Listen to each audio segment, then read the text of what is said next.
മോഡലിംഗിന്റെ മറവിൽ യുവതികളെ ദുബായിൽ എത്തിച്ച് പീഡിപ്പിച്ച കേസിൽ മുഖ്യപ്രതി സിന്ധുവിന്റേതെന്ന് സംശയിക്കുന്ന വാട്സാപ്പ് സ്ക്രീൻഷോട്ട് പുറത്ത്. പെൺകുട്ടികളുടെ ചിത്രങ്ങൾ സിന്ധു ഇടപാടുകാർക്ക് അയച്ചു നൽകിയതിന്റെ സ്ക്രീൻഷോട്ടുകളാണ് പുറത്തു വന്നത്. ഓരോ തവണയും ലൈംഗിക ചൂഷണത്തിന് 25,000 രൂപയാണ് റാക്കറ്റിന് ലഭിച്ചത്. സിന്ധുവിനെ ഇന്ന് വിശദമായി ചോദ്യം ചെയ്യും.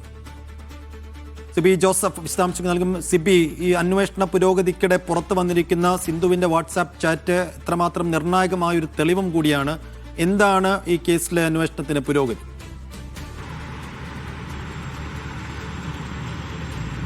സൈഫു, ഈ ഒരു ഇതിന്റെ മറവിൽ, അതായത് ഈ മോഡലിംഗിന്റെയും മറവിൽ ഇത്തരത്തിൽ പെൺവാണിഭം നടത്തിയിരുന്നു എന്നതിന്റെ കൃത്യമായ തെളിവുകളാണ് ഈ ഒരു വാട്സപ്പ് ചാറ്റിന്റെ സ്ക്രീൻഷോട്ടുകൾ എന്ന് പറയുന്നത്. ഇതിലെ മുഖ്യ കണ്ണി എന്ന് പറയുന്നത് സിന്ധു തന്നെ എന്നുള്ളതാണ് ഇപ്പോൾ അന്വേഷണ ഉദ്യോഗസ്ഥർ പറയുന്നത്. ഇന്നലെ വൈകിട്ട് 7 മണിയോടെയാണ് സിന്ധുവിനെ മരട് പോലീസ് സ്റ്റേഷനിൽ എത്തിച്ചത്. ഇപ്പോഴും സിന്ധുവിനെ ചോദ്യം ചെയ്യുകയാണ്. ഇന്നിപ്പോൾ കോടതിയിൽ ഹാജരാക്കുകയും ചെയ്യും.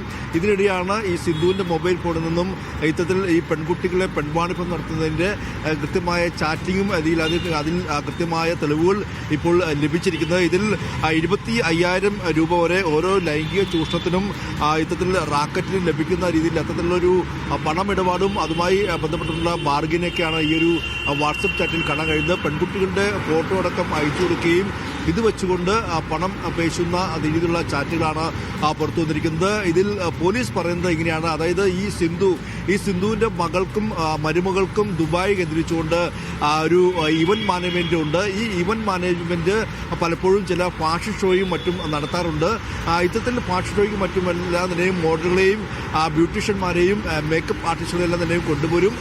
ഇതിന്റെ മറവിലാണ് ഇത്തരത്തിൽ പിന്നീട് ഇവരെ മദ്യം നൽകി, അല്ലെങ്കിൽ ഇത്തരത്തിൽ പല മയക്കുമരുന്ന് നൽകി ഇവരെ വഞ്ചിക്കുകയും പിന്നീട് ഇവരുടെ വീഡിയോ